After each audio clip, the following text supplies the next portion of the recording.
Hey guys, and welcome back to another Halloween video. Apologies for this video being late again. My life had gotten super busy the last 2 weeks, but been dealing with a lot of responsibilities, but today I've got another new for 2024 Lemax Spooky Town piece for y'all, and it is a big one. This is the Haunted Hotel Haven. So as far as the pieces that I was looking the most forward to this year, obviously you had the Pumpkin Maze, the Carnival Ride, which you'll be seeing me talk about very shortly, and the Michaels exclusives, which appear to steal the show for me this year. But as far as the pieces that I was looking the most forward to doing a video on, it would be this one. You know, the big animated pieces are always fun to talk about, and as you can see here, this piece absolutely fits that bill. It's got a ton of stuff going on with it, but to talk about, you know, what it is, so this piece, it's a hotel, of course. Now, Lemax, they've had several hotels in Spooky Town over the whole course of Spooky Town, actually. Like, you had the Grim Hotel, which is a classic Spooky Town piece. A couple of years ago, you had the Horrid Haunted Hotel, I believe was what it was called. I did a review of that piece whenever it came out. But to me, that building was actually more of like a haunted mansion than it was a hotel. This piece, though, is a hotel, like, clearly. And again, lots of animation, lots of things to talk about with this building. But before we get into that, to talk about the fit and finish on this piece, so this building is kind of a mix between a plastic piece versus a more heavy-duty style piece. So you've got the elevator and the base; those are plastic, but the rest of the building actually does feel fairly substantial. So just keep that in mind. If you're someone who's really cognizant about that kind of stuff, you've got a hybrid on this piece here as far as the construction on it, with plastic and more ceramic style, classic Spooky Town stuff. Now, a lot of times animated pieces are a little bit heavier on the plastic, so this one is like that.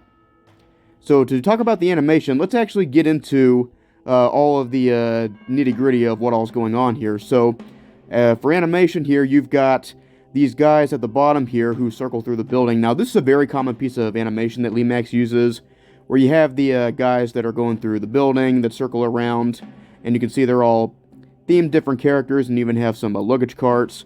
Up top, you have this guy who is swimming around in the pool, which is pretty funny, and you've even got the Kraken tentacle on top of it, which I'll talk about the Kraken tentacle as far as theming more here in a second. But the big draw to this piece, of course, is the elevator, and I gotta say, this is very cool how Lemax set this up. So you have this luggage cart that will go into the elevator and the doors will close. Then in the windows, a silhouette of an elevator will rise up to the top, and the arrows will turn along with it. Then the elevator will fall back down along with the arrows moving, and the elevator doors will open up and the luggage cart will come back out. Again, very, very cool how Lemax set that up. It's a very cool piece of animation. So lighting-wise on this piece here, very solid lighting. It's predominantly yellow lighting, but you do have some white lighting here with the hotel signs, and up top you actually have the dome. It has a pulsating purple light, which does look really cool, and it is very bright. And to talk about some of the details on this building, so I talked about the pool earlier, but I like how you have this person who looks like they're sunbathing out by the pool. I think it's pretty funny. You have this sign here that's advertising a dance gala on top of the penthouse. On the far right side of this building, you have this Kraken Harbor sign that says Home to the Last Resort. And to talk about the Kraken theming, inside the entryway where the people are and the elevator, you actually have this wall pattern that looks like an octopus, which I think is really cool. Now, it makes it interesting theme-wise, because while this piece would obviously go great in a town theme, specifically, I actually think this would go very well with the Phantom View apartments from last year. This piece would also go very good, I think, in a maritime theme, because you know how a lot of times beaches, you know, they'll have nearby hotels / resorts, and with the whole Kraken theming on this piece, I think that because of that, this would go very well in a maritime theme, I think. Now, I suppose if I were to critique this building, I do think that maybe the theming could have been a little bit stronger on it, because while you do have the Kraken tentacle in the pool, and you have the some smaller details, the Kraken theming isn't very predominant on this piece, so I think it would have been cool if they did what Department 56 did with the Kraken house from Trick or Treat Lane last year. If they had Kraken tentacles looping around the whole building, I think that would have looked really cool. But that's just my opinion on it, so if I had to critique this piece, I would say, you know, the theming could have been a little stronger, perhaps. So something important to talk about with this piece, this is one of those buildings to where you have to power it off with a switch, because this is one of those cycling buildings. Now, Lemax, They've had several of those over the course of Spooky Town, like the Bat Bonanza from a couple years ago. You had to cycle off, but this one, I actually think cycles a little bit differently compared to some of the other ones like the Bat Bonanza. So, to explain what I'm talking about here, if you were to power this piece off as the luggage cart is outside of the building will shut off right away and it won't go through an animation cycle. Now, if you were to power it off as it's going back into the elevator, it'll go through the elevator animation. Then, once the luggage cart comes back out, it'll power off normally. So let me demonstrate what that looks like.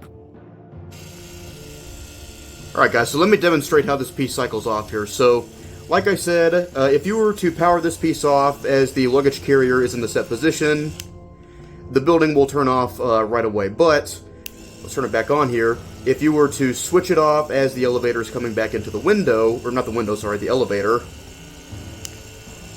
you can see here it won't shut off right away. So it will wait until the elevator completes its animation cycle, and then once that luggage cart comes back out, then the building will power off normally. So just keep that in mind with powering off this piece. Alright guys, so that was my take on the Haunted Hotel Haven. All in all, a very cool showpiece. You know, if you're someone who really likes the animation and likes the, the showpiece style buildings, I think you're going to be very happy with this one. You know, this one, I guess you could maybe use it by itself because it has so much going on with it, but I think this one would work better with some other pieces. Like I mentioned, Phantom View Apartments would look good with this one. Also, the aquarium that came out last year, I think this would actually go great with that. So, yeah, I think that it would look better with some other pieces, but you could put it by itself if you really wanted to. Alright guys, so that's going to do it for today's video. Once again, thank you all so much for watching. Again, sorry that I have been behind again when doing videos, but I promised I will get back on schedule here. And to tease what my last New for 2024 preview video is going to be, we're going to take a ride on a Spooky Town roller coaster. So until then, here is the Haunted Hotel Haven with the lights and sound.